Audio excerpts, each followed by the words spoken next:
selamat pagi karena gue recordnya pagi.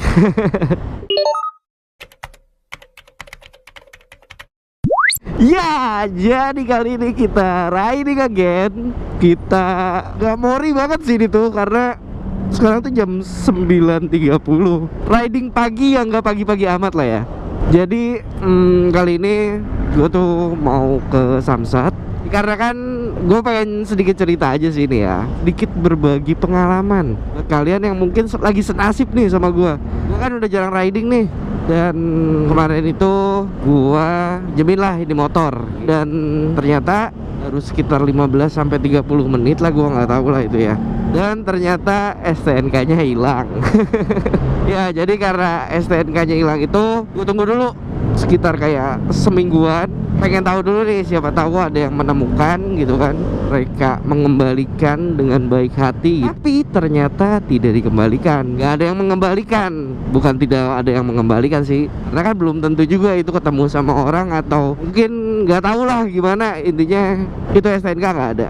Nah dari situ ya mau nggak mau dong gue harus menyisihkan waktu untuk mengurus berkas-berkas tersebut. Ya udahlah, akhirnya gue ke Samsat. Dari Samsat ternyata kalau kalian mungkin kehilangan STNK, gue nggak tahu ya, tapi ini yang gue alamin. Kalian kehilangan STNK gitu-gitu, yang diganti tuh nggak cuman STNK yang tinggal dicetak, nggak sesimpel itu ternyata.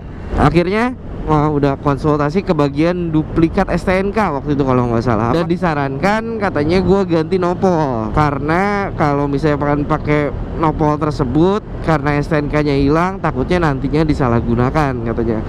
Dan menurut gue logis juga, jadi ya udah nggak jadi masalah juga gitu, toh dan juga buat keselamatan gue juga kan. Dan ternyata kalau ganti nopol ya otomatis sih ya pasti ganti kaleng dong, karena kan nomor polisinya udah beda sama yang sebelumnya gitu kan, ganti plat juga jadinya. Ya udahlah dari situ, dan ngurusnya juga ternyata lumayan juga ribet, sama ya kayak ganti kaleng berarti kan ya ganti plat gitu kan, ya kayak lu pajak 5 tahunan, padahal gue baru ngerasain kan 2 tahun kemarin lah gue ngurusin pajak 5 tahunan.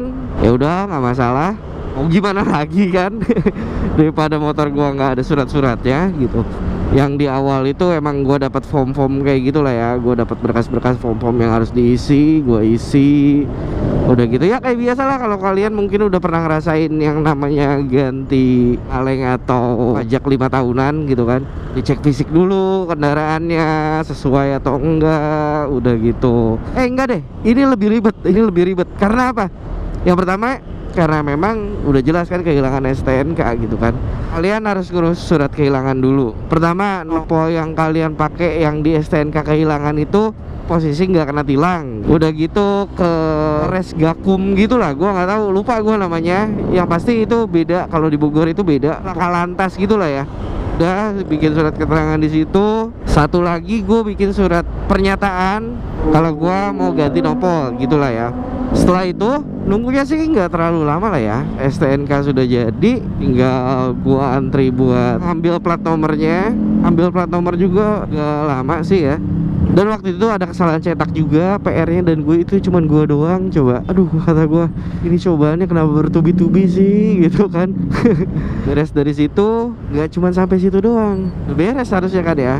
Plat nomor segala macem itu udah beres kan ya. Tapi nggak cuman sampai situ doang, lu harus balik lagi nih ke Polres. Jadi karena BPKB-nya tuh nggak diganti, BPKB masih pakai BPKB yang lama. Cuman karena nopolnya kan di BPKB tersebut masih nopol yang lama kan, yang sebelumnya yang STNK-nya hilang gitu kan. Jadi nanti tuh gua mau ngurusin si BPKB-nya tercatat itu, jadi ada halamannya yang menyatakan bahwa tadinya nopol ini nomor sekian dijadikan nomor sekian gitu. Walaupun lumayan banyak juga ya, ini itu ina inu gitu kan. Cuman ya demi kejelasan juga setiap kendaraan, jangan sampai nanti kita nggak ngelakuin karena mungkin ada berkas kayak contoh STNK itu yang pegang sama orang dan disalahgunain. Sedangkan plat nomor kan ya bisa aja lu tinggal ketok doang gitu kan, tukang plat pinggir jalan. Nah jadi terakhir gue ini untuk proses pengesahan BPKB aja. Kalau nopolnya sekarang udah ganti jadi nopol yang baru gitu. Makanya yang kemarin itu gua nggak ngonten nggak apa tuh karena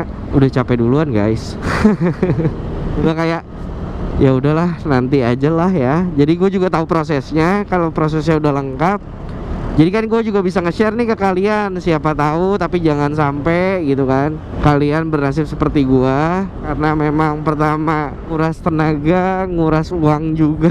Jadi buat kalian stay safe, jangan sampai kalian teledor. Tapi perhatian lagi, nggak cuman dari motor yang sebelum kalian pakai kalian cek dulu gitu, nggak cuman itu doang, tapi surat-surat kendaraan bermotor kalian juga mendingan dicek deh setiap kalian mau berangkat mungkin. Atau contoh kayak SIM aja, takutnya kalian kelewat, nanti PR lagi, harus buat dari awal lagi gitu kan. Contoh kayak STNK yang tadi gue bilang, kalau hilang prosesnya bakal ribet, takutnya kalian juga waktunya susah gitu kan, karena ini lumayan menyita waktu dan menyita semuanya lah ya, tenaga juga, ada uang juga gitu kan, tetap uang yang berbicara gitu kan. Terus apalagi ya, intinya itu semua deh. Kalian gak cuman harus ngecek kendaraan kalian, tapi kalian juga harus ngecek surat-surat kendaraan kalian sebelum kalian jalan. Dan nyimpennya jangan sampai asal. Itu tuh yang paling penting juga tuh. Karena kalau kalian sampai nyimpennya asal dan tahunya jatuh dan kalian pun gak tahu, mending kalau ada orang baik yang emang nemuin dan ngembaliin. Tapi kalau misalkan hilang begitu aja, yang kita nggak tahu ini tuh kepegang sama orang, atau mungkin hanyut, atau mungkin kebakar, atau mungkin apapun itu, yang intinya udah nggak akan balik lagi ke kalian. Kalian sendiri yang repot guys. Nah, berhubung gue udah sampai daerah sini, kalian tahu mungkin daerah sini tuh Cibinong City Mall. Buat kalian semua jangan sampai merasakan apa yang gue alami deh pokoknya. Sebagai pelajaran aja ini tuh ya guys. Kalau misalkan emang ada yang senasib sama gua, dan itulah caranya, dan itulah prosesnya gitu ya. Kalau gitu sekian dulu, thank you banyak, thanks for watching, bye bye, assalamualaikum.